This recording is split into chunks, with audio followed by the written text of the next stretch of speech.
meetings and an opportunity to share information with you, certainly based on information and questions that were asked and answered from our first safety and security meeting.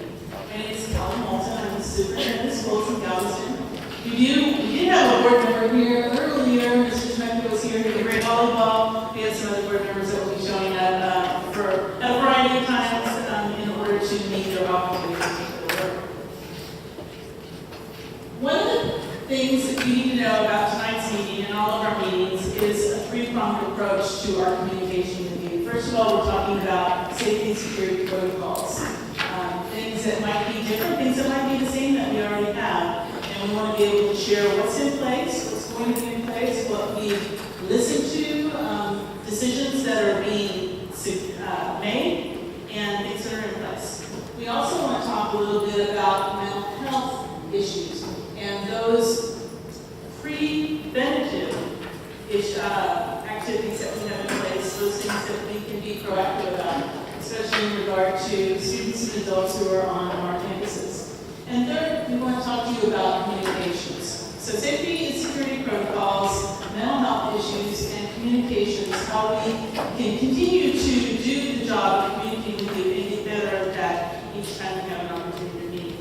I do want to share with you, just in regard to communications and the first meeting, on our website, Cal Walker here is helping me, under departments, GISD Police, on the left-hand side is a small legend, and it says Safety and Security Meeting Resources. You can click on that, and we'll open up the center page that will allow you to look at the slide presentation that we had in our first meeting. So after tonight, it will contain the first and the second meeting. And then a place where we actually took the questions that were raised, yielded answers. Those answers have been aggregated and placed on this site, all the way down here bottom. And then you click to view the discussion of questions that were raised. There's some other information that's on the website that you can kind of glean if you're savvy and knowing about the ISD, but I wanted to just point them out explicitly for you tonight. When we talk about protocols and things that are already in place, it's important for you to know, as many of you do, that we have a GISD police department. It is a real police department. It is one of 5 different jurisdictions that are here on the island. We're a little less covered when we talk about Oliver, but we do have presence on that island, on the peninsula. Our police department also has a manned radio system. So we have a dispatcher in the police department who receives calls and makes assignment to our officers. So it's not just like, well, sometimes they're there or we have to go through GPD, who, by the way, are really good partners with us. So we do have our own ISD police, which is something that not every school district has in the state, but it's something that GIC has had for some time. We have camera systems that are in our buildings as well as on our buses. Something that many school districts are now taking a step toward, something that Galveston ISD has had in place for many years.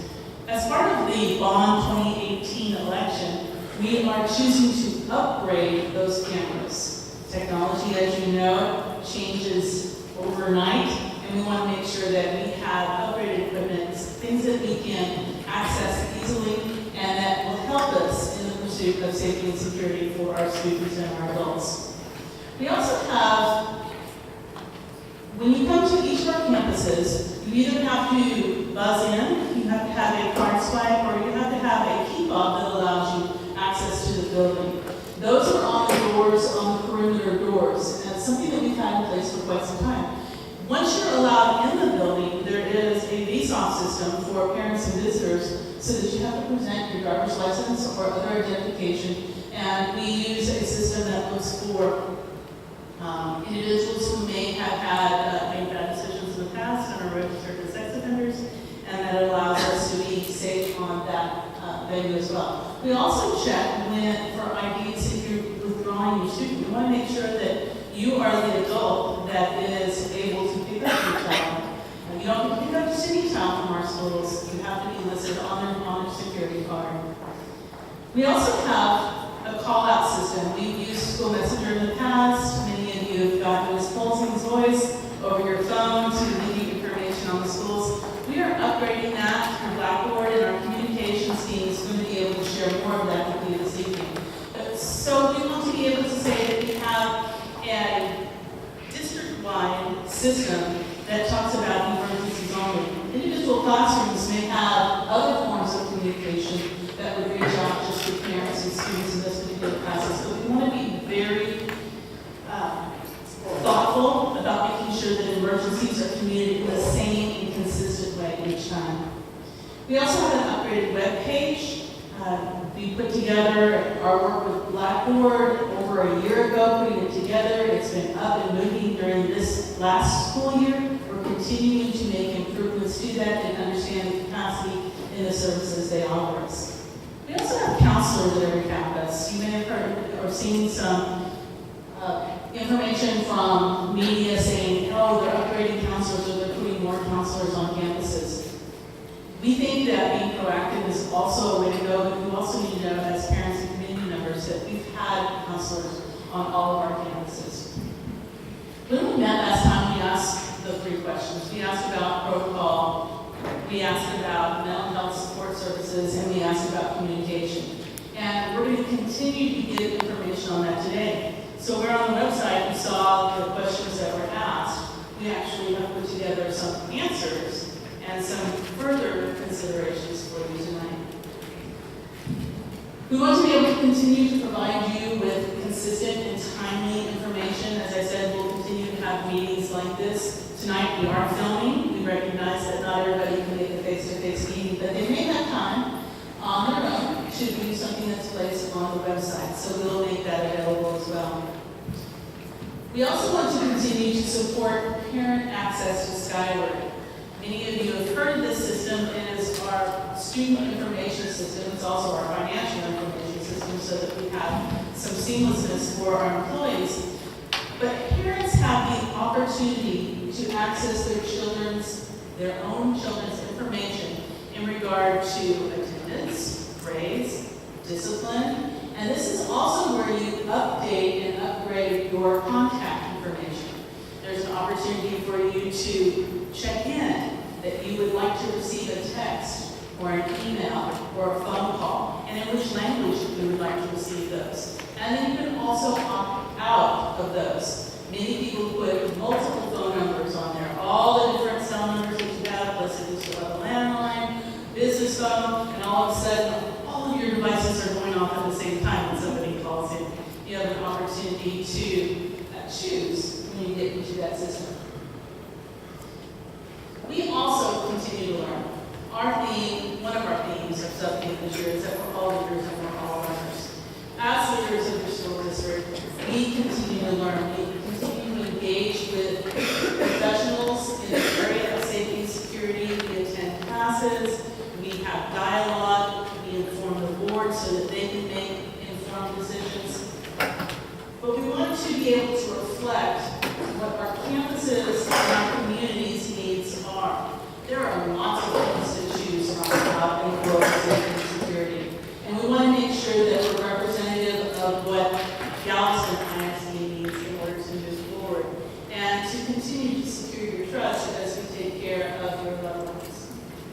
And then finally, just a reminder, we will take care of our people because that's our business. We are a people business. School districts care for the minds and the hearts and the souls of those that we choose to employ or those who come to us for a variety of reasons to educate.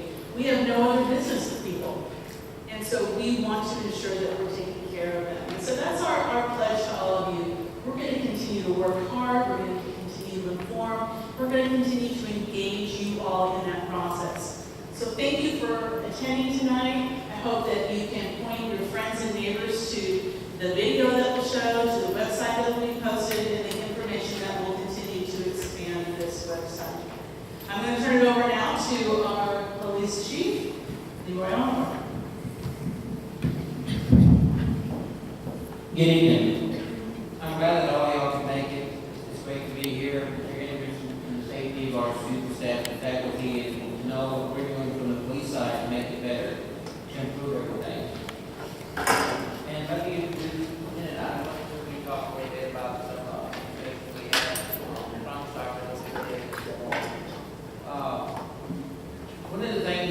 I do, I've been with the school district for about 14 years now. We continue from the police side in the district to make it safer, to come up with plans and how to respond and be prepared. And it's a constant challenge with everything going on in our society today. One of the things that I want to say is there is no more endeavor than safeguarding the welfare of our children. School safety is achieved not with a single drill or a piece of security system. It is done by schools and communities working hand in hand to ensure the safety and learning environment. One of the questions, or some of the questions I have for you is, does the student feel safe and welcome at school? Does the student have a trusting relationship with at least one adult in our schools? Does the student understand behavioral expectations and have access to needs and mental health support? And mental health support is one of the biggest things right now because a lot of the active shooters in our schools have mental problems. And the more research I've done and continue to do since 1998 when the first school shooting took place in Arkansas before Columbine, the majority of the kids had mental problems. It's really important that we understand what's going on in schools to make sure that we assess and do interventions on these young people. It is everyone's job.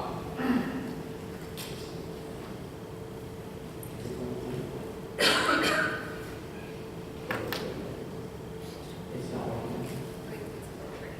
Okay. And some of the key questions asked on safety and security, the last meeting we had, there was questions that were sent to us after the meeting, and I'm going to go over them. If I missed any of them during the presentation, please let me know or bring it up. Our training schedule, what drills will be done and how often in 2018 and 19? How will your district ensure drills are being completed in every campus? Every staff member in GIC needs to go through training to know what to do in case of disaster. Talking through a plan is not the same as practicing what to do. What is your current relationship with the Galveston Police Department? What do you do with tips being submitted? How will classrooms or substitutes be locked and unlocked during the day? Several doors throughout the school cannot be locked with a key or at all. Or your locks should be updated.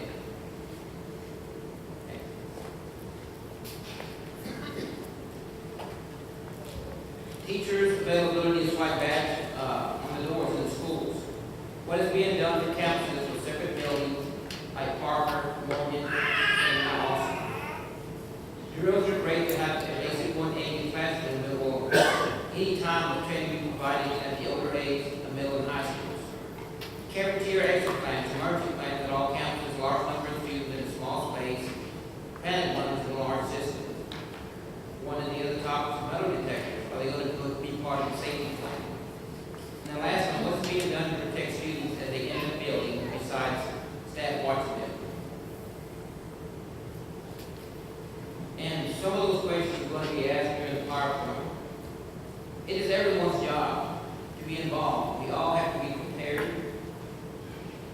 We have to be prepared to respond, and we have to be prepared for recovery. Preparedness in-house is training your staff and students in conducting lockouts, shelter in place, and evacuating. We need to make sure that we continue to address others like bomb threats, sexual offenders, intruders, and what's within our schools. As far as response is concerned, building a rapport with our local resources, like the city police, the sheriff department, the state police, and many others that will respond. Besides reaching out, meeting with, and preparing an action plan in place. And lastly, recovery plan. Having resources to stand by, like medical personnel, counselors, and other first responders. All these are important factors in an action plan that we have in place. What do we know? A lot of the research that we have done, a lot of different schools, a lot of symposiums that I've gone to conferences and getting information from the feds, the state, and the local police. There's a lot of amazing facts about school shootings. School-based attacks are rarely sudden and impulsive acts. All these are pre-planned before the act is taking place. Prior to the attacks, others usually know the attacks are being planned. They discuss with other students and sometimes with the parents. Most attackers do not threaten their targets directly prior to the attack. They talk to other students about it, and not to the person that they want to attack. There is no accurate or hidden profile of a school shooter. Most attackers had serious concerns others in their lives prior to the attack. Most attacks had significant difficulty with loss and failures, and most were suicidal. Many attackers felt bullied, persecuted, or injured by others prior to the attack. Most attackers had access to weapons and had used weapons prior to the attack. In many cases, other students were involved in some capacity. Despite prompt law enforcement response, most incidents were stopped by means of the law enforcement intervention. They were stopped by the intervention of teachers responding. That's what happened in San Jose. Most attacks were brief in duration. It happened very quickly. It was planned out. And what they wanted to do was go into the schools and kill as many people they wanted to before they killed themselves. What can we do about that? Well, in June of 2018, this year, the governor initiated the Senate Select Committee on Violence in Schools and Safety Security. There were committee recommendations, and they met in June of 2011, 2012, and July of 2018. And there were 3 different meetings. And the final recommendations are improvement of design of school facilities to reduce school threats. And what we're doing here at JSD, we're securing bustables constructed in all schools entryways, which limits access points, improving security camera systems, improving visitor screening, locking all classrooms during instructional time, and continuous monitoring of hallways and entrance and exit doors. That has been done all day long in school. Another point that they brought up for recommendation was school security resources. And what we're doing is we're hiring additional security personnel. We're also creating a threat assessment team that each campus is tasked with assessment and intervention of potential threats to safety. Another one is the study of school security options. And the action we're taking is training staff to enable identification and information regarding the person's ideas or plans for violence before harm can occur. And what we're doing is we're going to be going to every campus and we're going to design a threat assessment team to be able to intervene and assess the threat before it can occur. These will consist of a principal, assistant principal, a coach, a front office staff member, or any other person that the principal wants. And with this, there's going to be other procedures in place that we can't talk about because it will jeopardize the security and safety of our kids. One of the things in the training book we're going to do, the entire district will be holding individual department campuses and emergency response drills. The emergency response drills will be documented and audited for compliance by this office. What we're going to do, like I said, we have an emergency response guide here. It's 132 pages. It's very detailed. And what I'm going to pass out right now is some of the emergency flip charts that we've had in place for a long time. And they go with bomb threats, sexual offenders, intruders, shooters, and so on. Like I said, this is the manual that we have prepared. We've had in place for the last 10 years. And I'll pass it around so you all can see it. And in that manual, we're going to cover how many drills you're going to be doing in our schools. It will also cover lockdowns, lockouts, reverse evacuations, and shelter in place. Those are the main symbols that we're going to be talking about. Substitute teachers will gain entry into the classroom with the aid of a member of our campus threat assessment team. And what's going to happen, this assessment team, all of them are going to have keys to the doors, and they'll be able to walk to that classroom, open it, and lock behind them. Each staff member has legal training in emergency response protocol, needed again, with lockouts, lockdown, shelter in place, reverse evacuation. All critical base campuses will have secured vessels. Like I said, I've already talked about that. We're going to be having sessions here at Ball High and so on at every campus.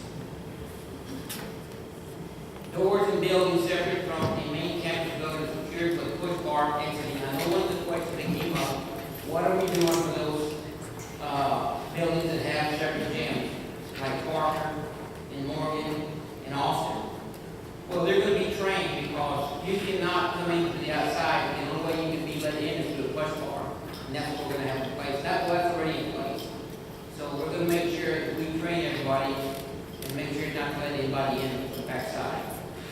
Security of doors and all GIC properties under evaluation and renovation is needed. Right now, like I said again, we're doing everything possible to meet the needs, to make sure we have all properties properly secured. And then initiation of emergency management protocol symbols which are recognized state and nationwide. And again, what we're doing, I attended a lot of these schools where everybody is going through the basic lockdown, the lockout, evacuation, and shelter in place. And what we want to do with this is let it go Texas-wide, where every school in the state of Texas and in the country is using the same symbol, for the fact that we train our kids here, and if they have to transfer to another school, they have the same protocol, nothing changes. And the same thing with a staff member. For some reason, they need to go to another school district, it's the same protocol, nothing changes. They know what type of training you have because we all want to be uniform statewide. Let me just talk about what a lockdown means. A lockdown means lights out of sight. Lock is called when there is a threat inside the school building. Teachers lock the door, turn off the lights, and get all the kids away from the main entryway until nobody leaves, until we let you know that they can be released. That is a lockdown, and it will be announced. We don't use codes anymore. We got to use codes because substitute teachers that come in, if you tell them a code, they're not going to know what the code is. We are using plain language. Ever since 9/11, we're going all plain language. We're letting you know what we're going to tell you as far as where the dress at, what he or she is wearing, and we're not sure. We want you to lock your doors and get behind the classroom doors to be secure. We want you to know. We will identify them too by description. A lockout. A lockout is when something happens outside. This is something that happens outside the building. For a reason that, let's say, the Alpha Police Department calls and they're chasing the suspect. They will call, and they've been real good about doing that. We will call a lockout, bring the kids in, secure the location, send a unit to the location to make sure the kids are okay. And at the same time, curriculum can still be happening inside the school, but nobody's allowed to come in until it's safe. That's a lockout. And evacuate. Evacuation when the need to leave the building is required. For some reason we have let's say like here in Ball High, we have a lab here, there's a chemical spill here, some sort of gas leak. We're going to ask you to evacuate. All the kids will be taken out, brought back in, and then they'll be accounted for by timekeepers. Roll call. Shelter in place. It can be evacuated sometimes for a gas leak by the Texas City plants. We've had that before. Where again, we bring everybody in, we shut down the air conditioning, and we shelter in place, still moving around, everything to take place. One of the things that I wanted to talk about is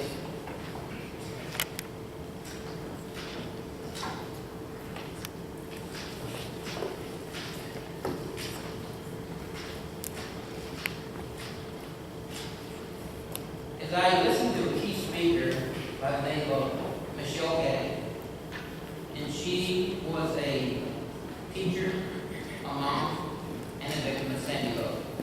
And she spoke about what took place there. And she was an advocate for security by doing a lot of research from different people in different fields. And it was great information. It was called Take 6. And I'll go with you. It's mental and behavioral health. She talked about all schools needed a strong and mental behavioral resources and health experts. That was just one of them.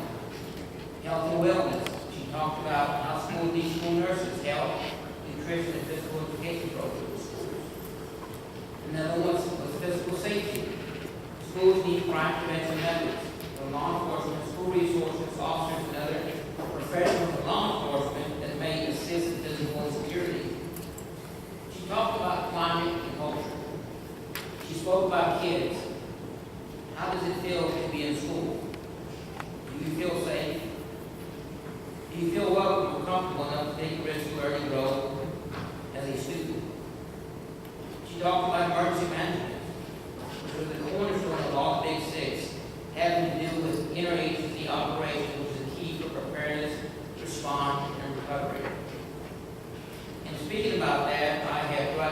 years, I have built a rapport with the local police department, the county, the state, and others, like EMS, and mental health people, will be able to respond to an action plan that we have in place and we're still working on. We work on it every day.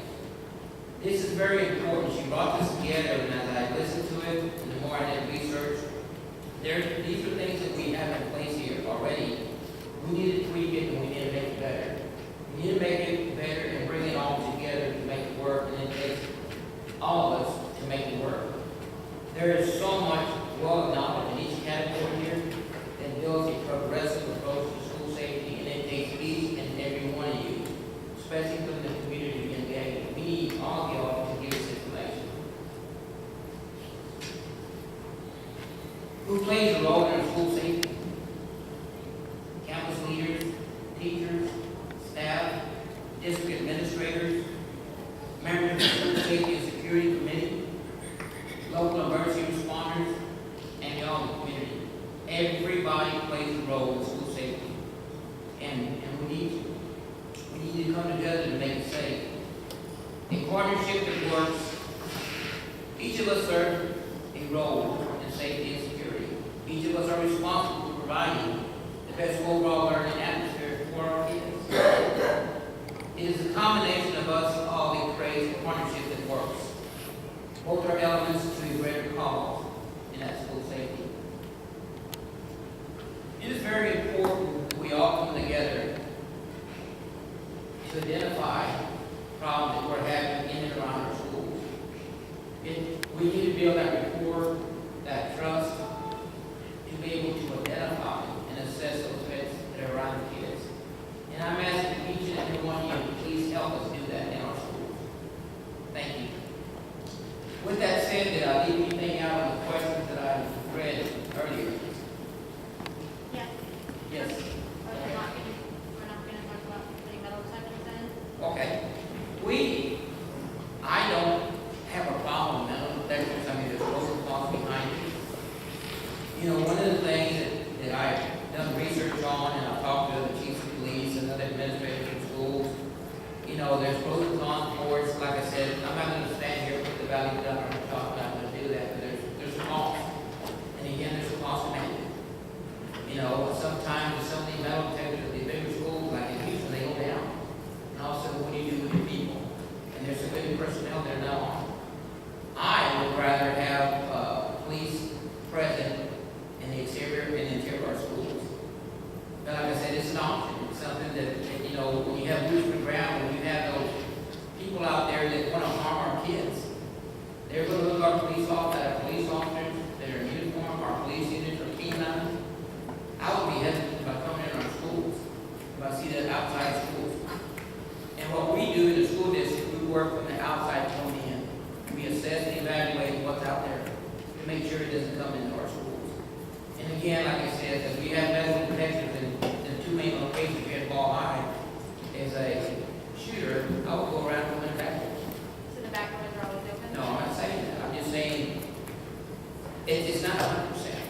You know, we have 27 doors here at Ball High. Right. And we do monitor when we do walk the hall, but again, that door, the 27 doors run around all the time. Kids go in and out, that sport field coming back, and they're propped open, they're closed, and anybody can get in any time.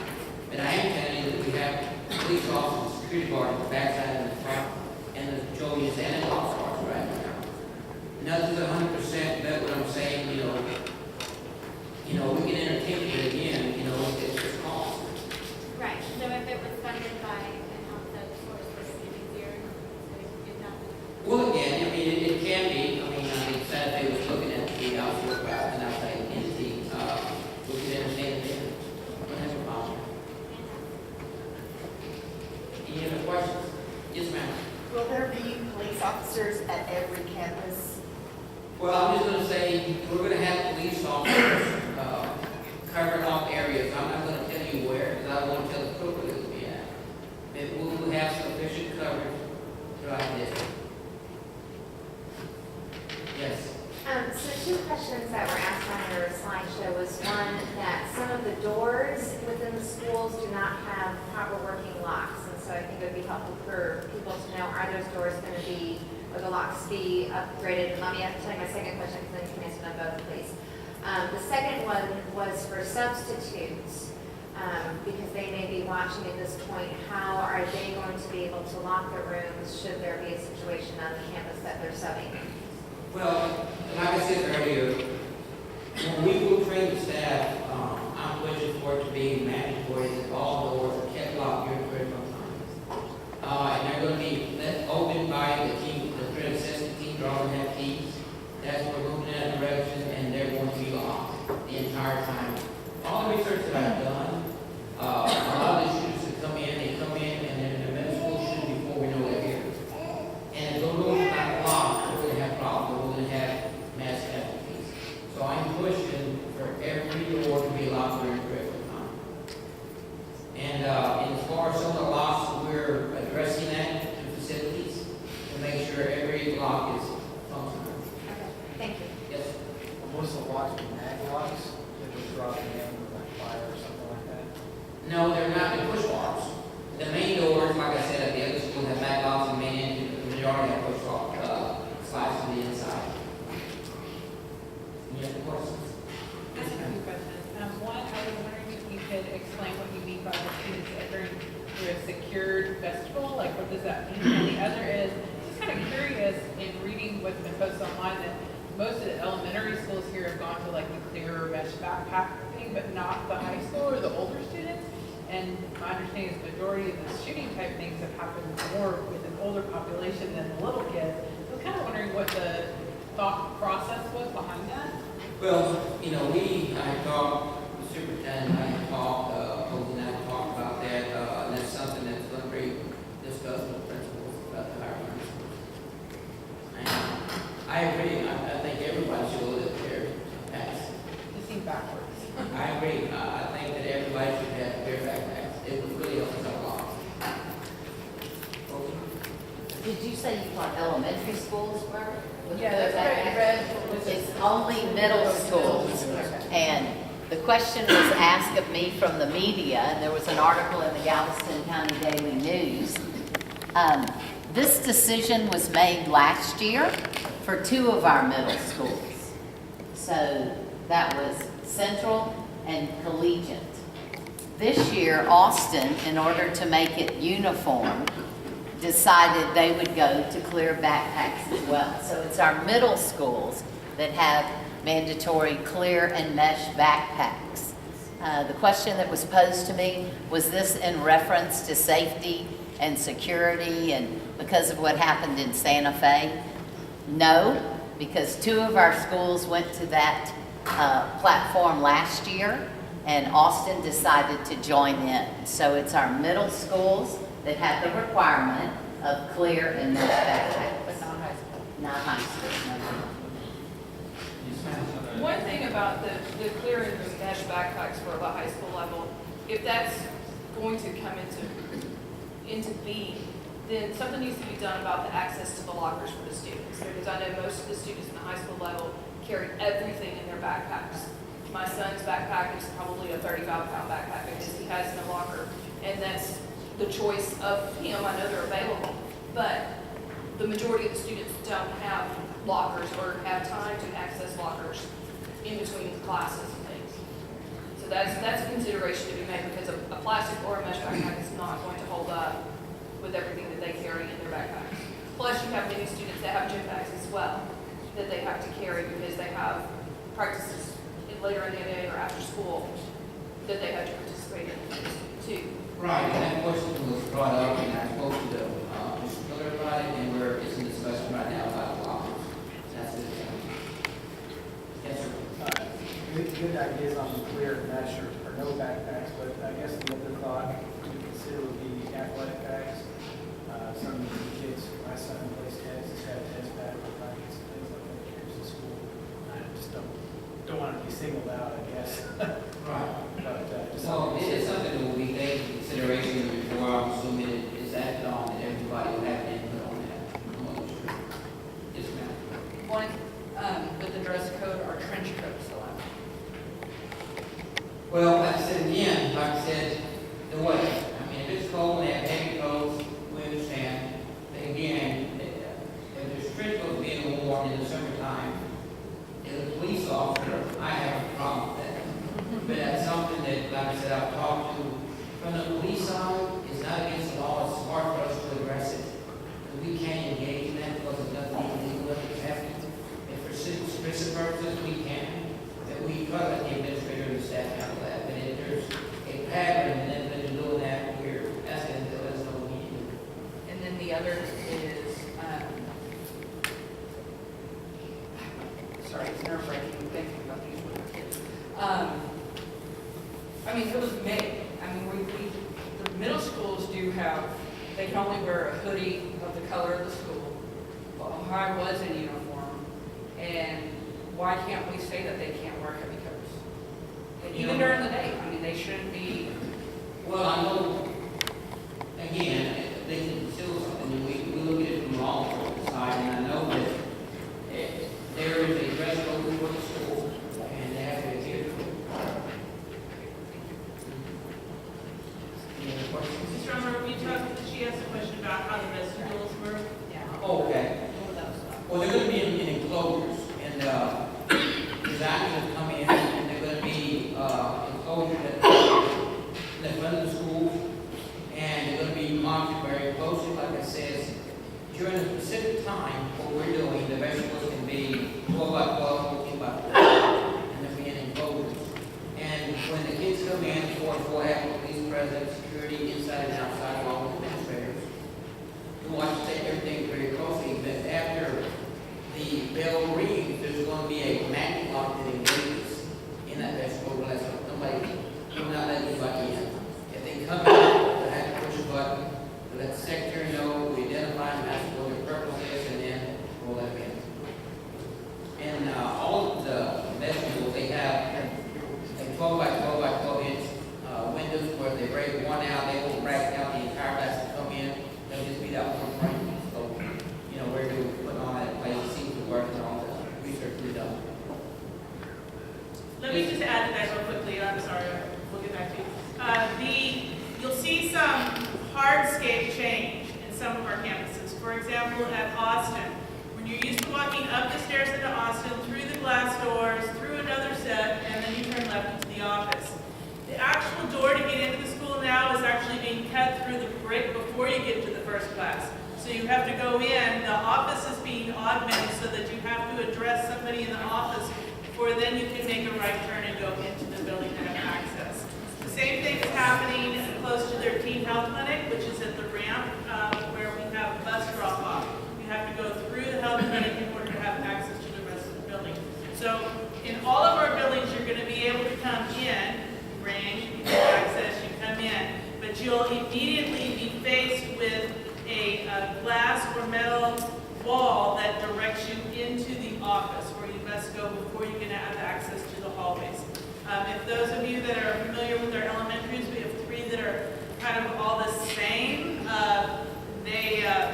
They're going to have a little bit of a cut-in in their wall too, change of office and entry at Collegiate Academy twice. We are posting those renderings on the bond page of our website. I just confirmed with Callie that they're not up at this point. But we do have renderings that the principals and our architects worked on, and so that you'll be able to see kind of how that works.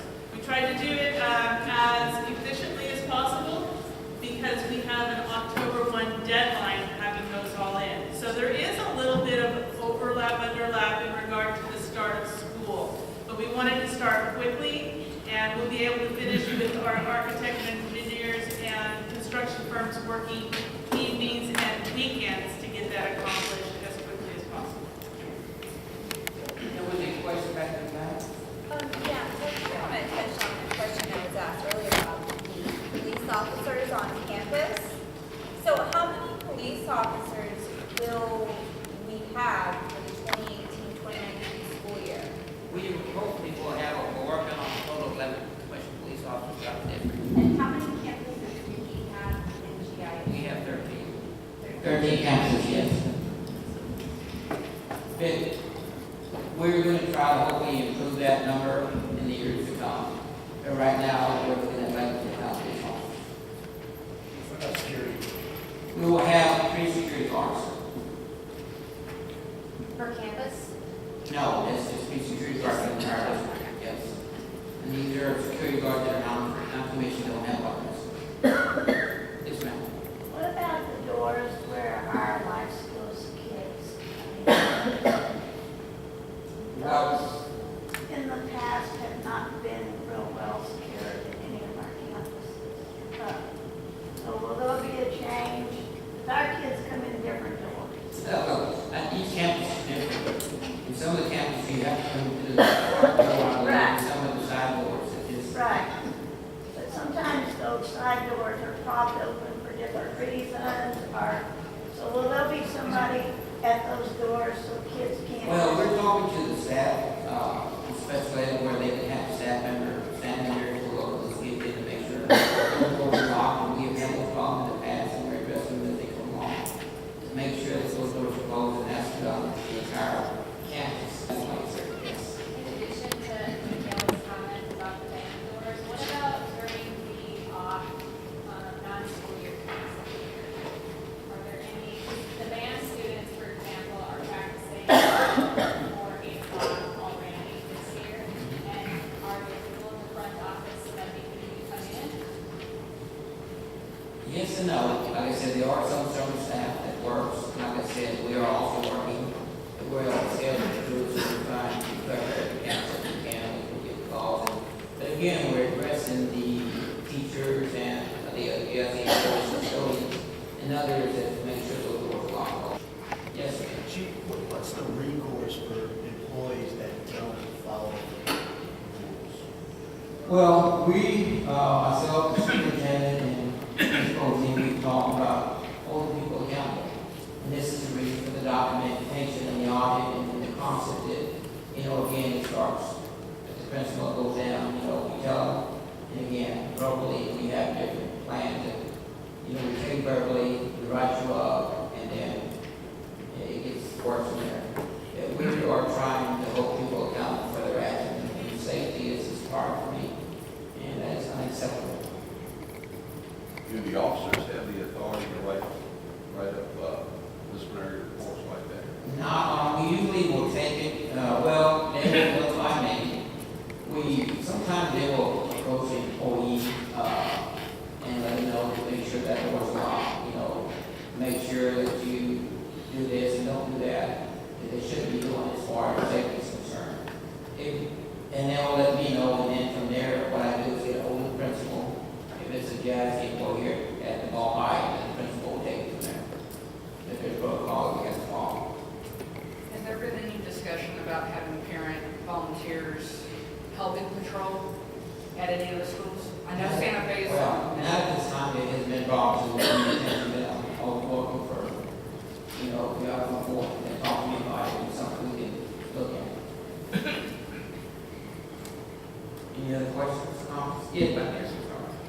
Is there any kind of disciplinary recourse for kids who are opening doors, especially at Ball High, because there's so many exits? I would think that that's actually the bulk of the problem, is kids opening the door for their friends who's outside, unless we're training our kids that can't do that, I don't know how you ever meet it. Well, again, like I said, we try very hard to train our staff, to train our kids, and to address the problem.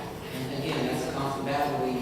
If we catch them, we'll bring them to the AP or the assistant principal and address it. And at too many times, of course, it's whatever action is taken by the administration, not by us. That is a constant battle here at Ball High. Any other questions or comments? Yes. Just kind of wanted to piggyback on what Shannon said in regard to volunteer. That Dallas and Wisdom, they have like a citizen program where you kind of go to do that. And I would assume, especially at the beginning of this year, that there's going to be more parental eyes and citizens that are more wanting to keep, especially the high schools safe or middle schools and whatnot. It seems like it might be a good idea for the administration to realize that and to see if they can partner with the volunteers instead of everybody doing it in one regular. Yes, I agree with you. That's one of my concerns. I have talked to the chief here about their patrol units coming around our school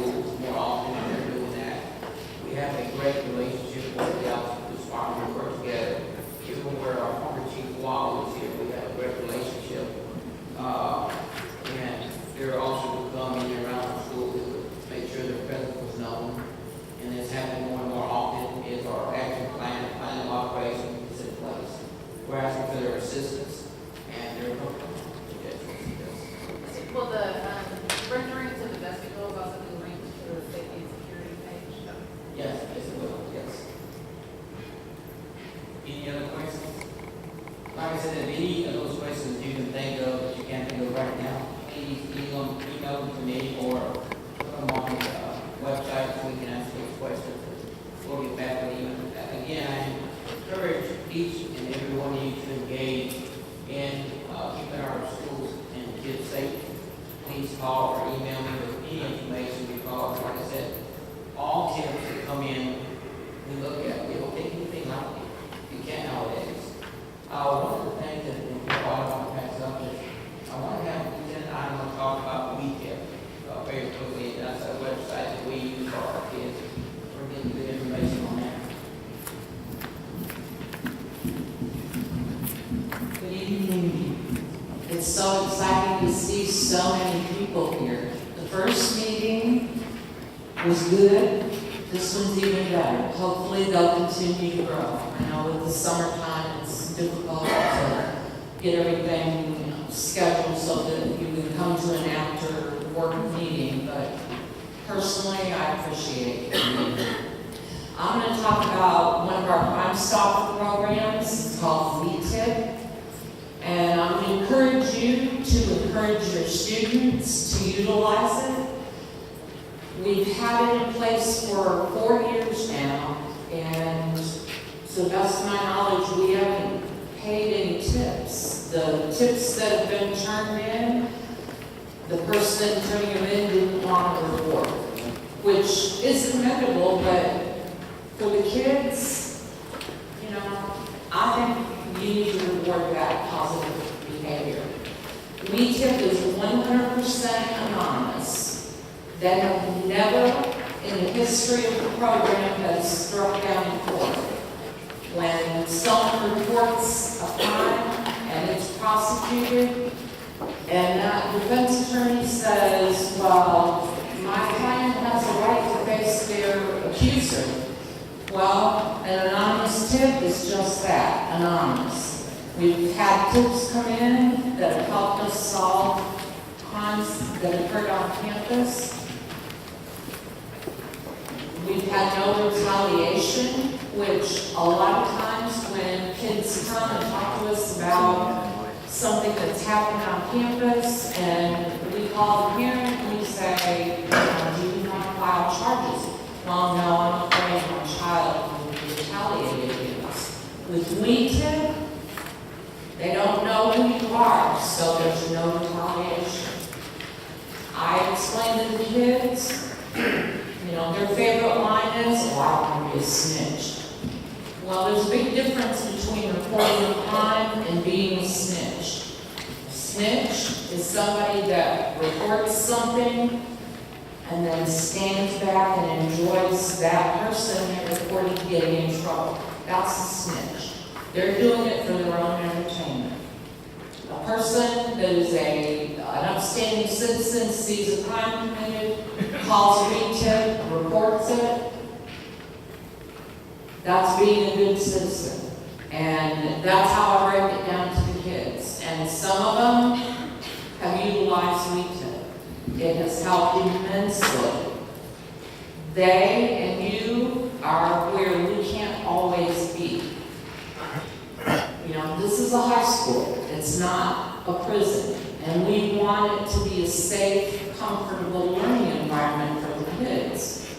We want parents to be confident that the next safest place for their child is home, besides home, is school. And we're working very diligently to make sure that that happens. Sometimes parents may be hesitant to call in and say, hey, this happened to my child.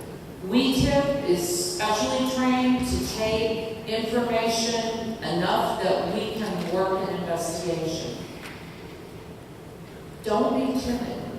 Encourage your kids to use this, because when the kids take pride in assisting, keeping their school safe, you're going to notice a difference in them when they get up and they wake up and you send them to school.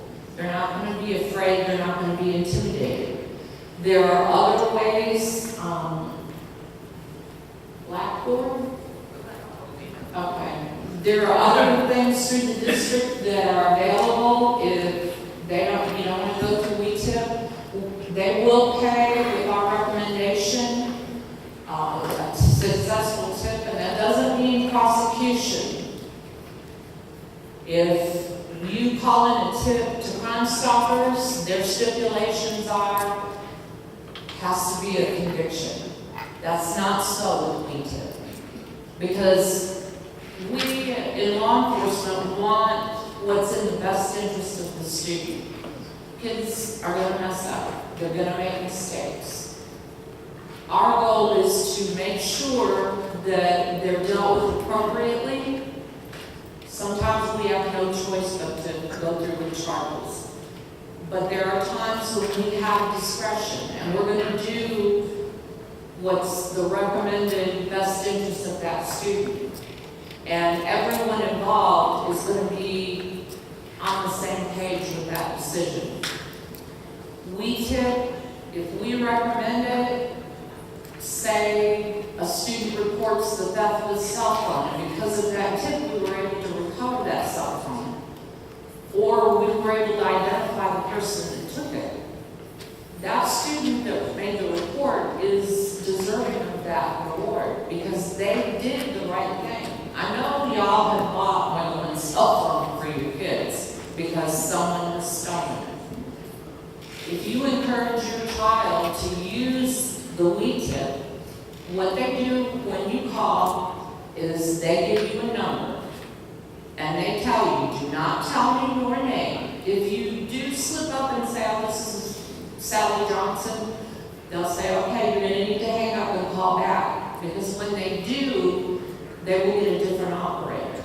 And that operator will not know that this person called and gave their name. They will not accept identity of any kind. Once that tip reward has been authorized, they send it to whatever post office that the tipster requests. The tipster walks in, says, number such and such, nothing else, not WeTip, not I'm here to get my reward, just this number. And that postmaster knows to give that student or that person that reward. So think about it, put yourself in victim's shoes, and utilize the resources that we have because they do help. Lieutenant? The question back there in the back, you asked about how many officers we had. Just to let you know that we're going to have some patrol units that are going to be in and around the schools all day long. We do have a K-9 unit that he is non-stop through every campus all day long, 5 days a week. And, yes ma'am. I'm sorry? We have one K-9 unit? We have one K-9 unit, ma'am. And we'll have another officer that will be patrolling, we call the east and west side, west of 61st Street and east of 61st Street. They will be in and around elementary schools constantly. And again, with the assistance of the police department, just to put it on that. Yes, ma'am. I guess now I have questions. My first one is about the police officers, and their presence. That is good news, what you're saying, because like last year, I would make the run from Austin every morning and every afternoon, and I just really didn't see. Well, all the officers that we have now, of course, we're going to have more officers. We do have more that's assigned for the Collegiate Academy and even instructors to go to Rocky and Parker and visit those campus periodically. That's the reason I get the call. And then my second question is,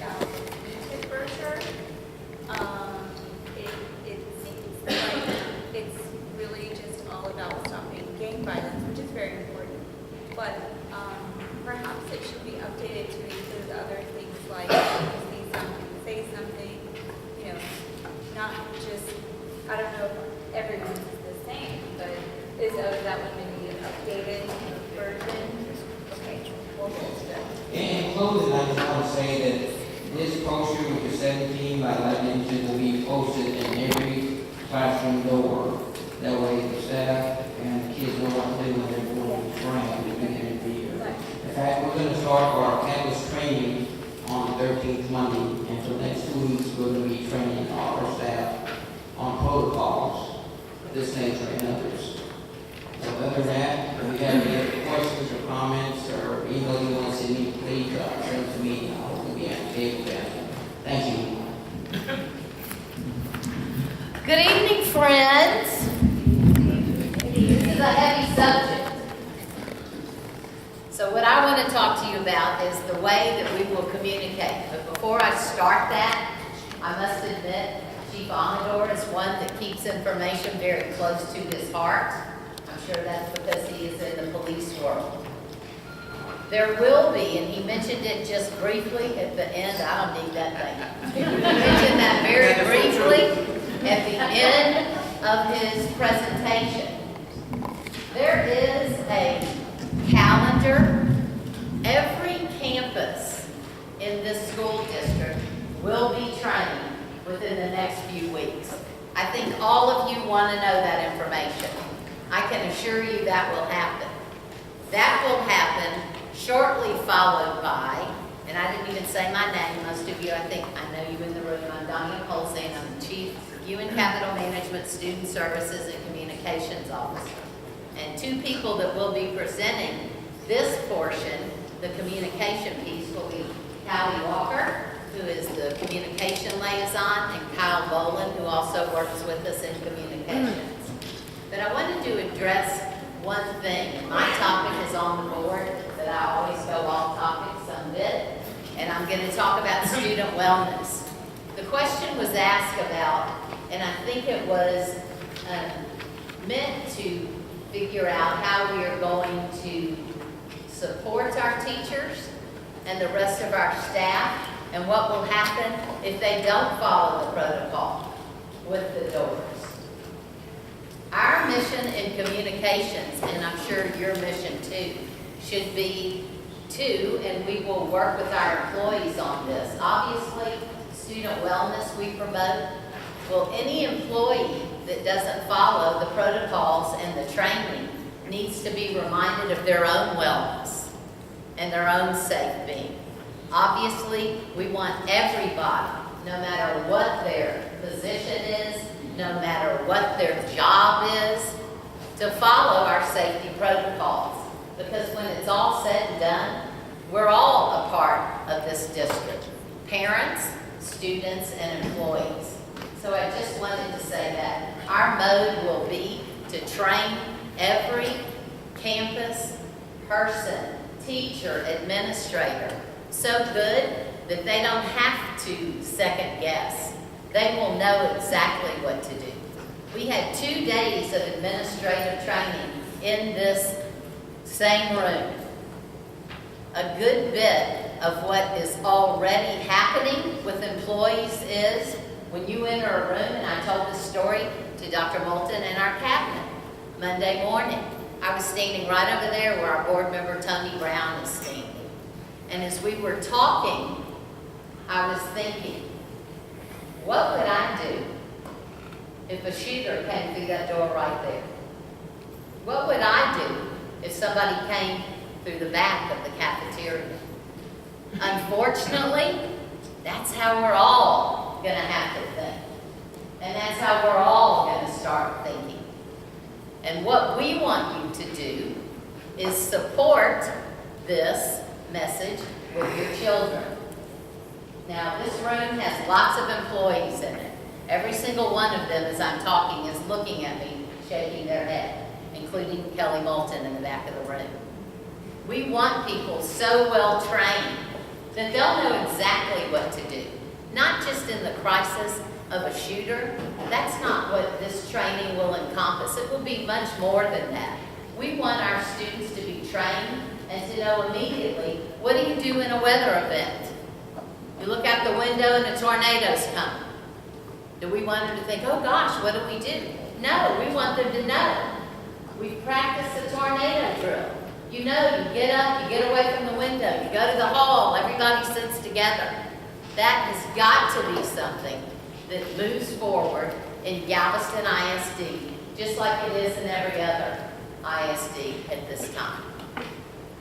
I want to thank Dr. Moulton, who has allowed myself and other staff members. Dr. Annette Scott and I went to a training in Santa Fe ISD a week and a half ago. It was amazing what they had to report, of course, and what they had done and are doing in Santa Fe ISD. It's right in our back door. So, those plans are moving forward in GISD. And I think you all ought to know about that. I think Chief Amador, as I said, comes from a police perspective. He doesn't want all of our secrets out. I'm going to tell y'all everything I know in communications. And I'm going to tell you through all of our various platforms. And Dr. Moulton's welcome. She talked about the majority of the things that we are working to upgrade and put in place. We already have. We already have many of these things. We've had our own police department for many, many years. Okay, so I'll get to my slides now. Okay, these were key questions that were asked that relate to student wellness. One of my hats, the student services hats, I work with our support staff, specifically counselors in this district. I was one for 20 years in my tenure here. The first question, how many mental health counselors do you have district-wide? Some of these questions we combined if they were like in nature. That was the first one. Another one, how many hours per week do your counselors spend actually counseling for mental health and doing admin work? They do a lot of admin work. A lot. Especially at the high school and the middle school with scheduling. But social emotional counseling, mental health counseling, our counselors are all trained in that area. They do that too. They perform that task too. They do group work, but it's not only what we have with our school counselors, and that's how many we have at the elementary school. Every elementary school has one counselor per campus. Every middle school has one counselor per campus. Our high schools, AIM, they have one counselor in that. Ball High School has a lead counselor, 4 counselors. Each one of them is assigned to a different community, and they have one additional counselor that strictly works on testing. That's some of the administrative duties that we talked about. Our counselors are well trained in a social emotional aspect, as I said too, and they would prefer to follow a comprehensive guidance program that has more counseling involved in it. And we certainly are working towards that. But in just a minute, I'll tell you about something else that we have that we will implement that's even better than having our counselors take all this on. We have many, many other entities within our school district. Certainly, if your children are in the district, you're very familiar, hopefully, with our Teen Health Center.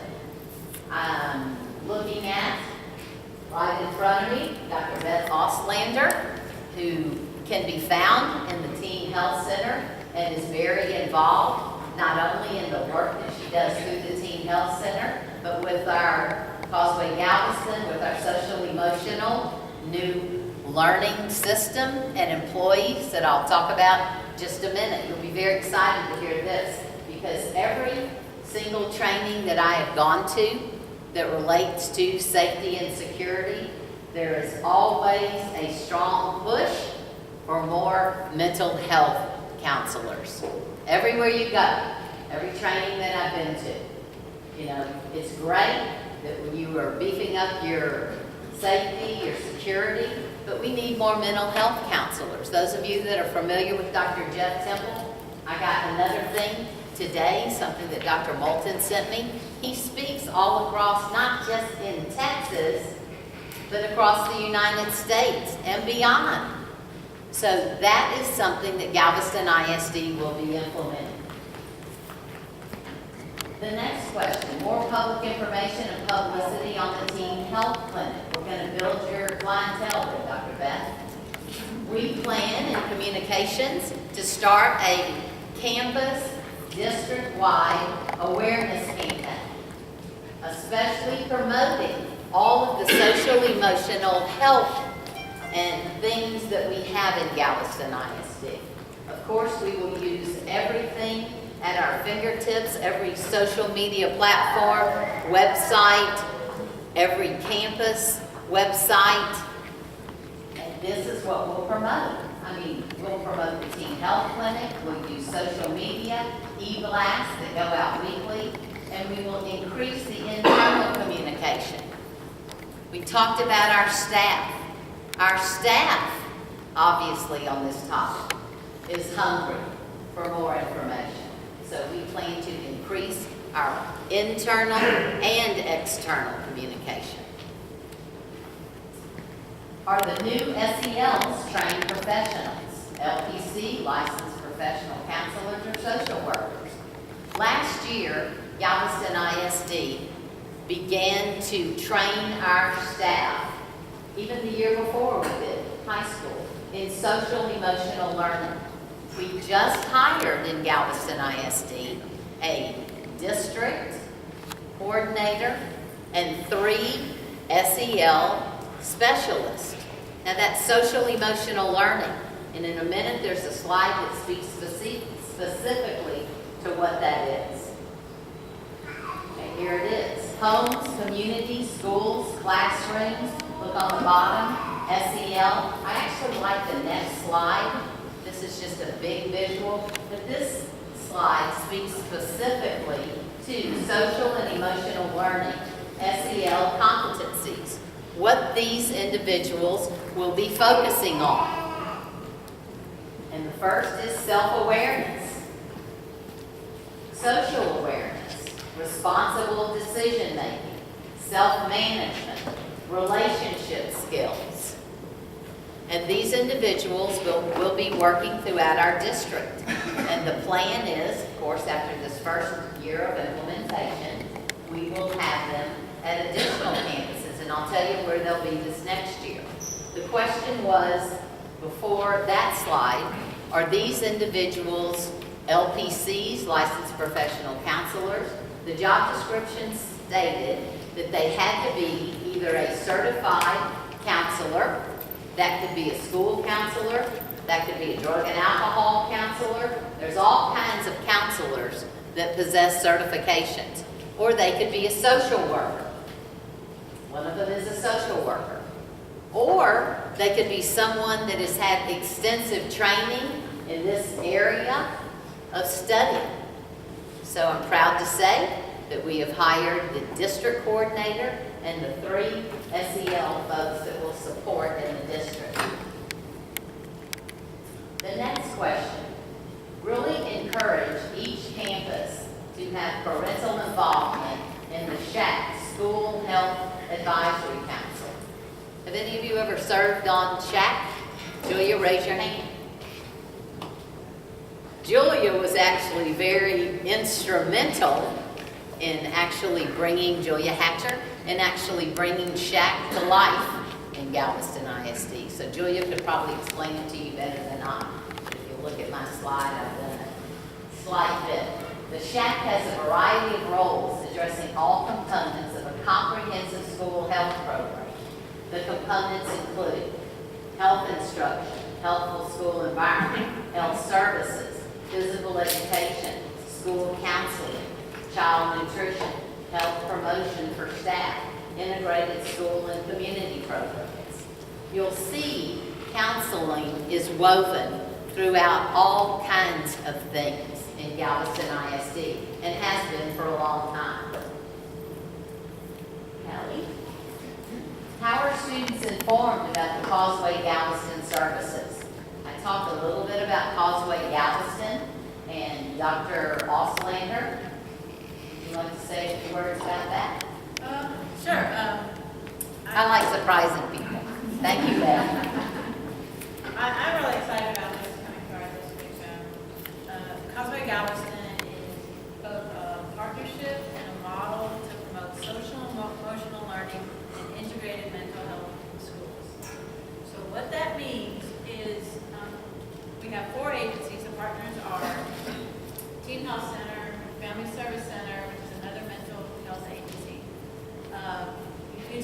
behavioral health and research, and of course GISD.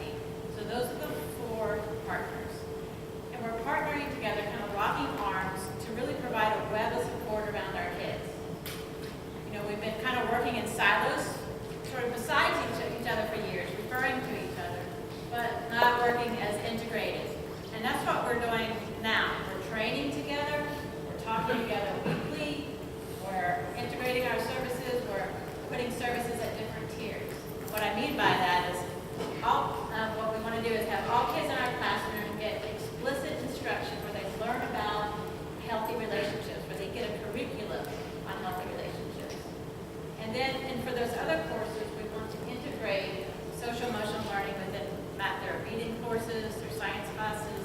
Those skills that she put up there earlier, social awareness, self-awareness, self-management, you can teach those skills while you're teaching reading. And so that's what those SEL specialists, that's why they're so important to this cause. They're going to be meeting with those teachers and teaching them how to do that, how to put their lesson plan down, and then beside it what those competencies are, and making sure that they're setting up their activities and their conversations in a way that pulls for those competencies and teaches those kids those competencies. So that's for sort of in the general classroom. But then we're also trying to teach teachers how to recognize the signs of mental health concerns so that they can then refer to our mental health partners at Teen Health Center and the Family Service Center. And we're working with the school district to really not just do a lot of individual therapy, but some group therapy, like we're going to be providing trauma-based group interventions in the schools. We're going to provide a depression group in the high school here. So we're trying to provide some more group services by working with the school more together. So we're working together to provide this web of support around kids so that they develop these social emotional skills so that not just it prevents mental health issues, but also bolsters them up so that they can be academically successfully and vocationally successfully and give back to our community later on. So Thank you, ma'am. Great to have experts. Don't know they're going to speak, but. Okay, next question. Assist parents in assessing resources in the community. This past year, GISD implemented the Family and Community Engagement Program. If you look over in that direction, the lady in the lime green dress that I'm not looking at is probably turning red and thinking that I'm going to ask her to speak. I might do, so hang on. Okay, the program is called FACE, along with the internal promotion of the new Family and Community Specialist, Vivian Hernandez, in the lime green jacket. I was glad when I saw you walk in. Besides, I like you, but you're going to be speaking in a minute, so start thinking. Okay, Hernandez is spearheading the new initiative by directing and managing district programs specific to engaging families, students, and the Galveston community. The program focuses on encouraging and supporting the development of instructional programs, helping parents to support student learning efforts. FACE also helps open the door for interested community volunteers. Thank you, ma'am. Let's see. Yep, I got so focused on community volunteers, I lost my place, but I hope you all are taking note. Thank you. Okay, the program focuses on encouraging and supporting the development of instructional programs, helping parents to support student learning efforts. FACE, and this was originally part of the job that Vivian Hernandez did when she was housed at Ball High, but of course it has been expanded through FACE. FACE also helps open the door for interested community volunteers through programs such as Tutor a Tour, Watch DOGS, and Mystery Readers. You can visit our website, www.gisd.org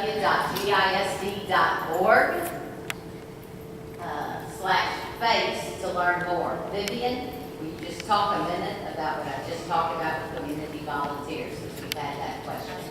Thank you.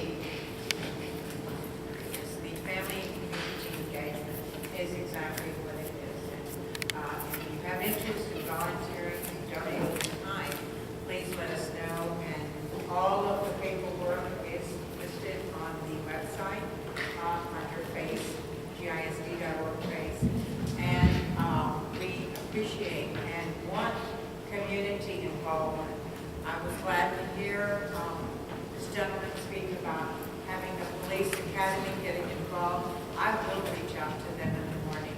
And my son is Deputy here with the Sheriff's Department, and I work closely as well with Chief Amador for years with mentoring our students who are at risk, academic, or not passing subject matter or state test.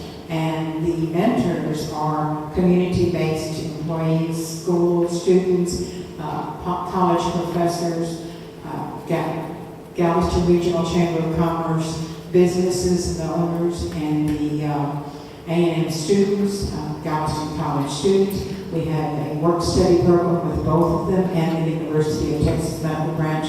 Dr. Callender is adamant about having great schools because that draws doctors, excellent professionals to come work here. And he allows his employees 30 minutes to an hour, 1 day a week, same time with the same student, because these students do not have structure. And we have an academic success unbelievable with the mentoring program. The mystery readers are targeted at the elementary level, where they come in and they read, and they partner with the reading teachers as well as the math specialists. The watchdogs are male role models who come into the schools and pretend like they're everyone's dad. So many of our students do not have a dad. When the watchdogs come in, they're just thrilled. Here comes our dad. Here come our dad. So if anyone's interested, please fill out the form, bring it to the admin office, or you can scan and mail with a valid Texas ID or your driver's license. Okay. Thank you, Vivian. It's amazing when you work on a campus with this program in particular, when somebody comes in here and they're a minister, you know, kids take notice.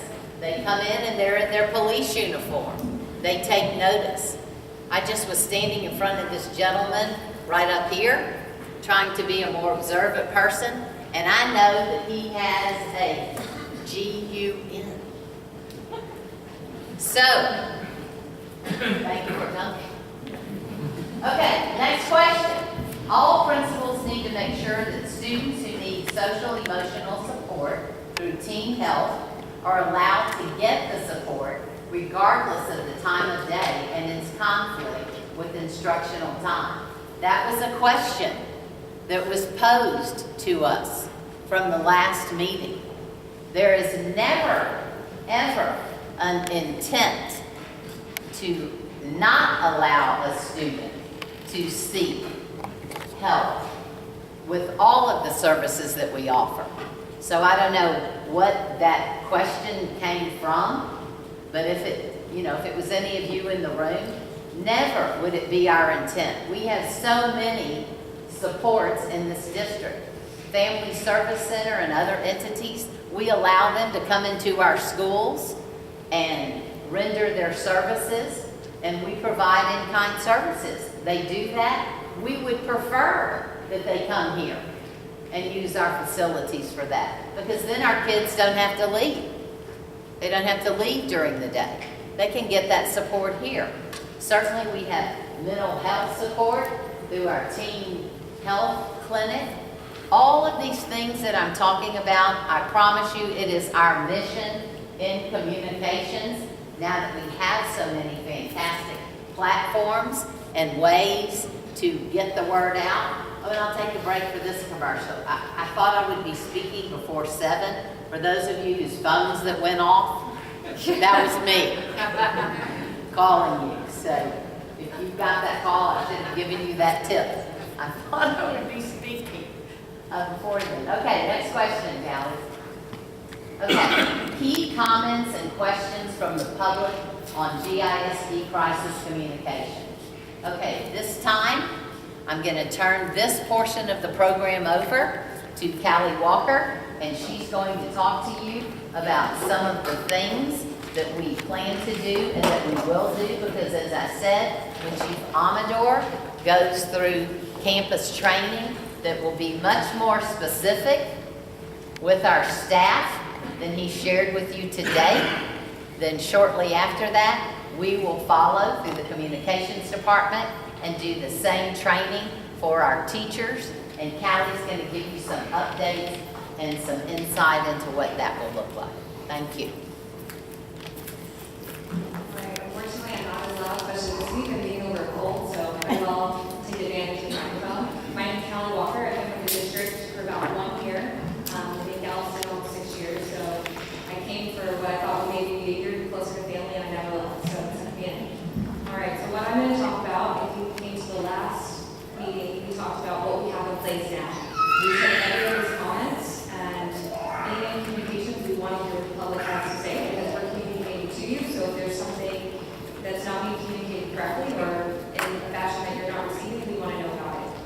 My background is also marketing, and you have to see something up to 7 times before you purchase. So in the school district, that's a little bit different, but we have to repetitively put things out there. So you can see it maybe 2 or 3 times, and not register, and now we're in this world where we're having constant screens, constant information. So it's our job and also our task to figure out how to get information to you.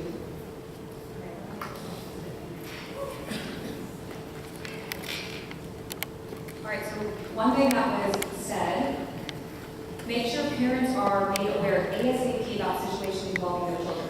We couldn't agree more. The Communications Department is developing and implementing crisis communication protocols that coincide with the new safety and security protocols.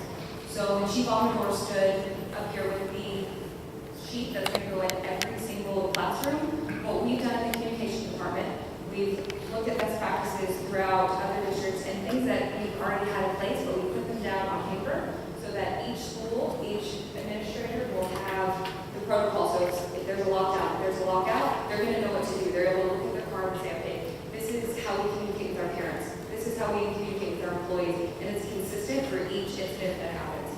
So what I'm going to do is go through each card. We're still in the process of working through these. So if there's suggestions or things that you'd like to see or things that you think may not work for your family, that's what your paper is there for. So these haven't been printed. This is we've been working on internally.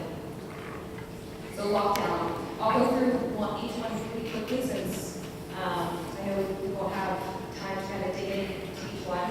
But lockdown, for example, there's an intruder on the campus. Each role, we've clearly identified how to communicate. So principals will call for a lockdown over the intercom. District leadership notified. Campus-wide email to staff. Parents will receive a text, a call, and email.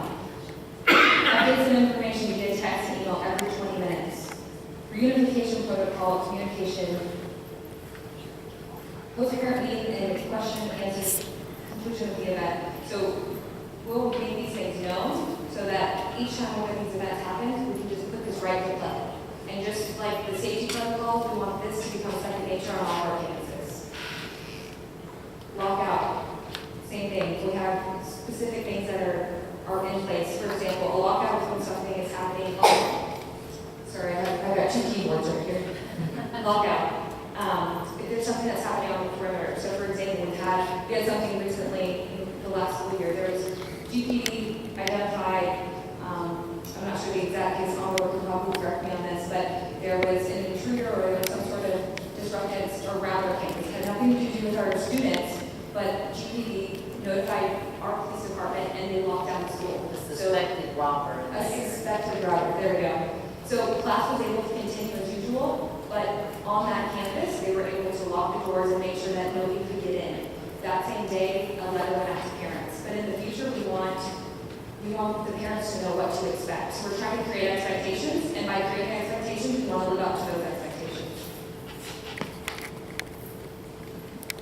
All right, evacuate, hold. Hold is not one of the symbols you'll see on the page, but it's something that's important that we like to communicate on. So there's a disturbance in the hallway, there's a firearm that's found in a car, just something along the lines that hasn't turned into something big, but something we've addressed. We'd like to know what to do and how to communicate with our parents. School threat. This is something that is very prevalent now. You know, kids have cell phones. There's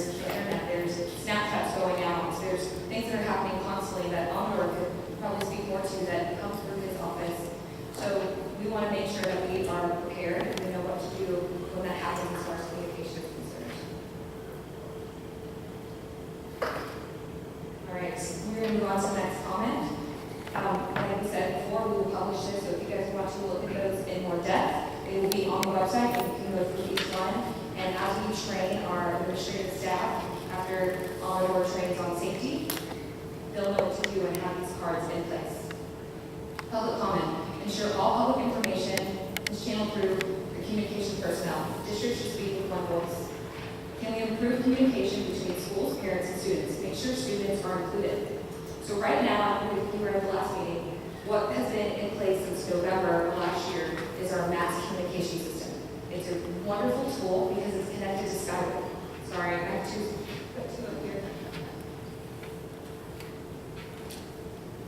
You guys can yell at me. Just say, turn aside. I'm reading off my screen and I have this keyboard. All right, there we go. I think we're caught up. Okay. So we have a mass communication system, and it's wonderful because it's connected to Skyward, which is when you register your student, that's where you're putting in your primary phone number, your email, everything that should be updated every single year. And actually, the phone call you missed is because you have not registered your student. It is reopened online, so please do it before the 10th. If you need help, we'll be here at the back to school fair on the 9th. That information is important. So it's also our job, and we need to figure out a better way to push how important the correct information is. If you get a new cell phone, if you change addresses, as long as you have a login and password, you can go into Skyward and change that information, and it updates in our system every 24 hours. So if your cell phone changes and you want to make sure you get the correct information, you don't have to resubscribe to a list. Skyward does it for you. So what we're going to do through all of our campuses and district-wide is any information that includes all students on the campus or district-wide, they have to use the Blackboard communication system so that everybody gets the message. What we will continue to allow is if teachers have a third-party communication system for their classroom, just to communicate classroom assignments, updates, we will continue to allow that. But if it's school-wide or district-wide, we will make sure it's mandatory that each campus is using the communication system that's connected to Skyward.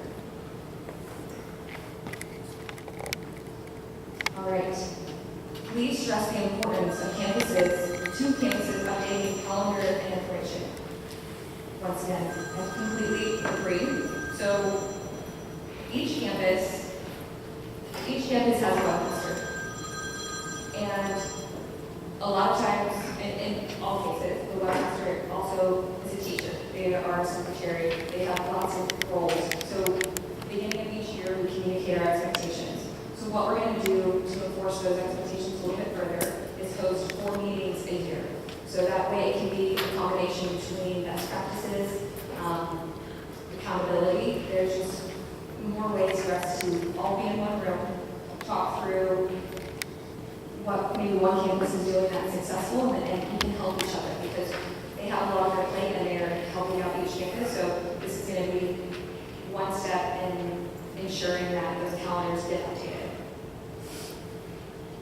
And this is just an example of what the expectations are due.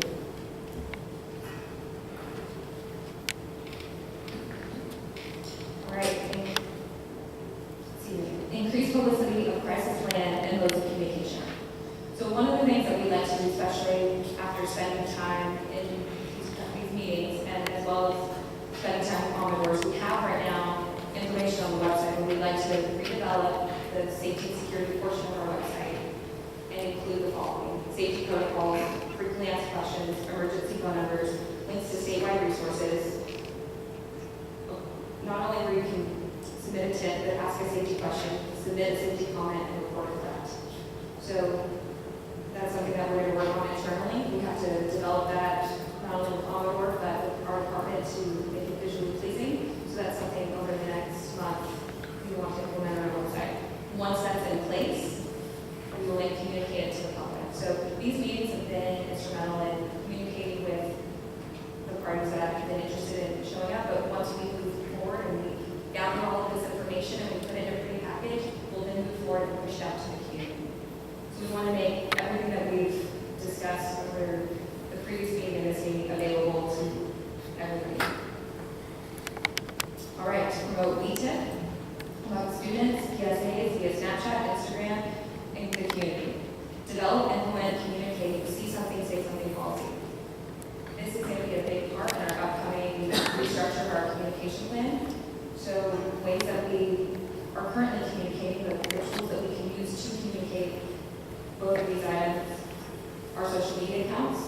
district-wide e-blast, flyers sent home to students, and posters on all campuses. So currently, we do posters on all campuses, but we use painting, so we'll continue to use those different models, and then when we break it down within our communication plan, it won't be a simple thing, we're gonna use these, it's gonna break it down, how many times are we gonna set up these e-blasts? And at some point, as a parent, you might receive a survey to say, am I receiving too much information? Am I not receiving enough information? It kind of goes back and forth, with emails, if it's too much or too little. So we're gonna work internally, to see the frequency, but we will use all of these different avenues to push information out specifically on these two topics.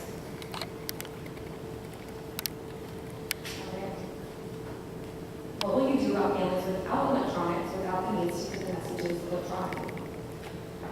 So we live in a digital age, so that is a little bit harder.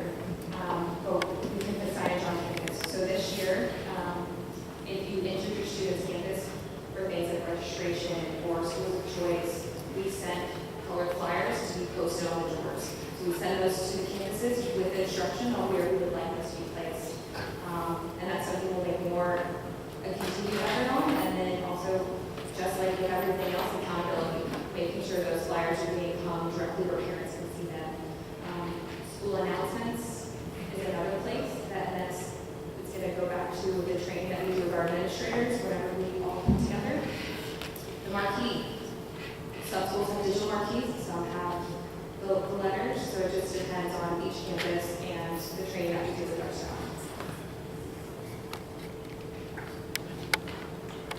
How do you make more families aware of these resources if families not able to go to these meetings and hear about it? So we will make all information, everything that was discussed at the last meeting, the PowerPoint that Dr. posted out, and the questions are currently available. After this meeting, we now have the video, the PowerPoint, and then once we've packaged these new communication protocols along with the safety protocols, we will gladly push that out to the community and try to make it as well known as possible. All right, consider a way to submit comments or suggestions, questions online. So we do have the GIC tip line, but you can select, there's a drop down, you can select and submit information on the following topics. There are other venues out there that we're exploring that make it a little bit easier, different modules. So we're exploring other options and things that we can integrate into our current website to make it easier for the community, to make it more user-friendly for the community to talk to us. But as of right now, if you would like to send a message to us, you can go to gsc.org/line. There's also on every single campus's website, you'll find it under parents and students as well. Or you can email communications@gsc.org at any time. How can we keep parent numbers updated more easily? Can parents update their numbers in Skyward themselves? Yes. You can log into your Skyward tonight. You can update your information.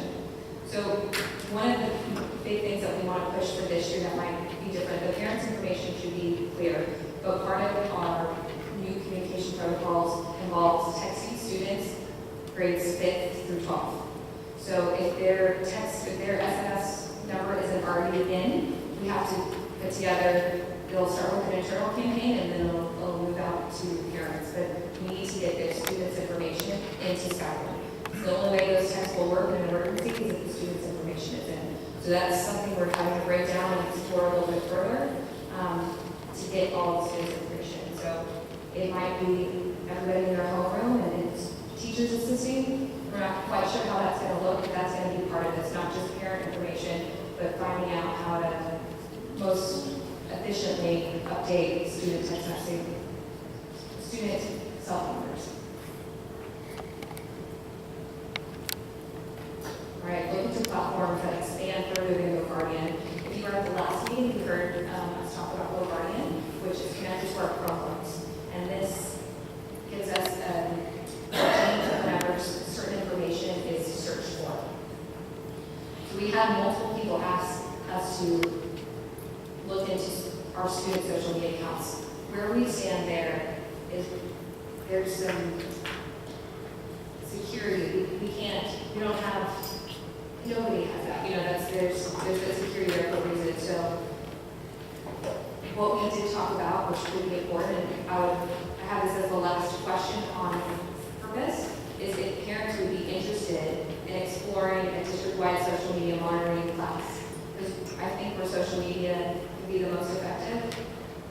monitoring of parents and going over, there's constantly different apps and ways for students to hide things and different avenues and training teachers and parents on how they can monitor their own students' cell phones. So if that's something that we see there's a general interest for, we'd be happy to explore and try to make that available. More guidelines and flexibility for teachers to deal with social media responsibilities or harassment. I would encourage, if there's any teachers in the room that are coming across harassment on social media, to take it straight to Omniworks office. They can investigate that, they can talk to those students. We don't want to take harassment on social media lightly. So I would encourage going to the tip line, going to our website, reporting them immediately. And I would love it if you have your paper out, if you would be interested in a class that helps us explore the topic of monitoring our kids' social media, please write down that you'd be interested, and I would be happy to spearhead that and put together a class. All right, that concludes the comments from communications. Questions? I know that's one of the answers to our addressing question. How are you going to handle 1,000 kids who take it upon themselves to communicate that they think the crisis is? That's going to be part of our. Can you repeat that question so everybody? Yes. The question was if we had 1,000 students going out and saying what they think the truth is, and the rumor was pretty much. So that was one of the things that we've been discussing internally, and that would be a report it, don't spread it campaign. So that's, we're exploring what that might look like and communicating that to our students. And that's big within our city, within the social media accounts that exist, even I'm sure every town. So we are trying to address that.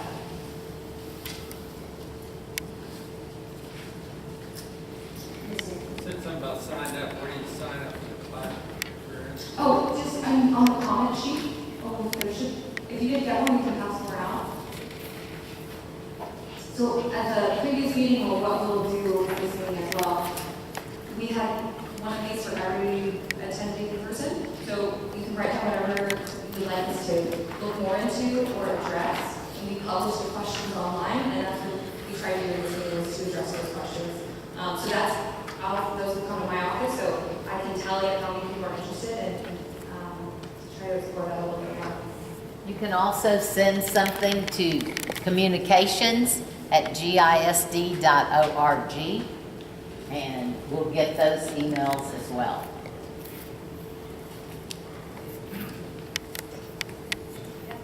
Any more questions? All right, thank you, everybody. So similar to what we did at the last meeting, keeping in line with the 3 different areas, you have those sheets at your table. Would welcome any comments or suggestions that you have in each of the 3 areas: safety, security protocol, mental health services, and communication. So it seems to be the big 3 prongs that we continue to come up against, and we're talking with other professionals, especially in the school district realm, in regard to this topic. I want you to know that it's really interesting for me as a learner and an educator to find where we have things that connect, where we have a nexus for things. Your school board and community members put together a strategic plan, a 5-year strategic plan over a year ago. And the second year of the strategic plan specifically addressed communication plans, social emotional learning. Things that we knew we can and should be doing as strong academic leaders for this community. It was obviously heightened over the last several months as to the need for us to have strong communication and an integrated SEL, social emotional learning program. Happy that we took steps to do that, that the board affirmed the steps to do that, and we have the individuals and the resources in place to really make that happen. Obviously on an accelerated level now, which we hope that we will have out to you very concisely and quickly as we move forward. There are lots of things in this school district that were happening well before the very untimely events in Santa Fe. We were working on those. We realized that we may not have always done a good job of sharing what we were doing. We're going to get better at that. We're going to get better at everything. We hope, I mean, we talk about that all the time. I hope that I'm smarter tomorrow than I am today. I think that's the same thing that you would hope for yourselves and for your children, and we want to be able to do that together to be able to serve. So, before we close, any other questions or comments that you would like to share for this group? Yes, sir. As a comment, with socialization and some of the different kinds of, or lack of structure at homes and different things, I think it's one thing to tell somebody instruction, but then there's another thing to role play. Like if you're doing a CPR class, they don't just tell you what to do, you actually have to go on the little handy doll and practice physically doing it. And I remember hearing last year that there was some kind of a grant given to the schools for some sort of socialization classes or something like that to help with bullying and things like that. My suggestion really is to not just say the words, but to have some sort of interaction where you role play maybe. I'm not a professional, I don't know how to do it, it just seems like that's... But you're on the right track. So, you know, the idea that not everybody learns by hearing, not everybody learns by reading. And most of our children learn by having that experience and then being able to tie it to schema that they already have in their brain and have conversation about it. Same with adults. We need to take what we already know, add an experience, and then be able to have dialogue and professionals in our midst to help us understand and discern that. And I think that's what we're talking about when we talk about drills. It's not just putting a piece of paper in front of somebody and saying this is what you do if. It's actually running through it, having scenario. We call them tabletops in lots of ways, where we may not have a shooter walk through the building, but we would have an opportunity to work through that. You have injects which say, hey, you know, the shooter came in and was in, you know, the cafeteria, and we find out that there were some explosive devices outside. That's an inject. And then you find out that, you know, the fire was set. That's another inject. And then you find out that it was all a hoax. And, you know, so there's different ways to think through that and do that and actually take the time to put yourself in that position. The other thing that you mentioned is the integration in the classroom.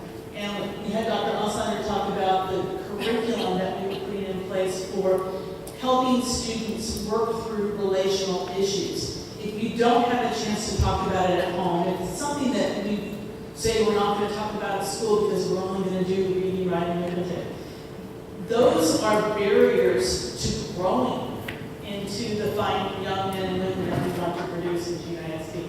So having a curriculum that can help us work through that, putting it into place, having actual activity that instills what we want them to learn are all really important things. So yeah, eating job and education comes in because that's the right way of doing things. Yes, sir. You were talking about drills and practicing things over and over. And I'm reminded of Coach Wooden, who's a basketball coach at UCLA, very successful. And his motto was, practice doesn't make perfect. Perfect practice makes perfect. And so that's the importance of people not, particularly kids I'm talking about, understand it doesn't matter. We know, we understand. No, you have to practice it the way it's stated. Yeah, that's for all of us. If you didn't hear a very famous John Wooden quote, practice does not make perfect, perfect practice makes perfect. And just being able to have those opportunities, and if not just enough to give lip service to it, that you actually have to do it. And then Callie was very articulate in saying that not only must we have expectations, but we must know how to respond to and address when those expectations are either not being met or being met in a very successful way. Thank you. Will we be having an active shooter drill before school starts? Clear Creek had one and Lark had one. So we're talking about where they actually did and integrated with the different agencies and brought them in. That is not planned. Will we have a drill at every campus where we talk all of our campus internally people through each of those 5 protocols? Yes, we will. And then during the first several weeks of school, we will actually take the students through the drill. We do not yet have planned and that large multi-unit, on-site drill. We have that discussion, we do not have a plan. Yes, sir. In every school shooting, the shooter has been identified as a bullet. And I've seen some reference to it in some of the presentations, the last 2 meetings that we've had. But my question is, are we training our teachers, staff, our administrators, and even our students how to report, and counselors especially, how to report and deal with bullying? Yes, is the short answer. So the question is, are we helping our teachers and our students be able to identify and report when they feel threatened in a visible, verbal, or emotional way? It may not always be considered bullying according to the letter of the law, but we certainly want all of our students and staff to feel safe. And so yes, we have the variety of tip lines. We know, based on the information we got from our students, we need to do a better job of showing them what that is and how to get to that. Through our 4R curriculum, talking about relationships in school, how you affirm and help your peers, your colleagues, your teammates. That's a skill that also has to be practiced. Children don't always know how to speak up in response to somebody else being harmed if it's not them. So we do have curriculum for that. We're working on that. That is the job of the counselor lessons at all of our elementary schools and our health curriculum as we go through our middle and high schools. It will continue to be something that we work on. It is not human nature to stand up for somebody else. We have to give them an avenue to be able to do that. So yes, we're working on that. We do have things in place to teach our children to do that. Aaron Coleman would probably fuss at me if I didn't remind you that we're doing restorative justice for the bullying so they can learn not to be bullied. So we have a variety of injects in our positive behavior intervention systems in our school. It's not enough to just discipline. It's important to understand how your behaviors impact the rest of the social organization, and then how to make that better through your actions and not just get a discipline or a consequence. Thank you. We are so appreciative of your time, that you were able to come and share. You do have several things at your table if you want to give us additional comments. Again, communications@gisd.org, we're able to answer some things.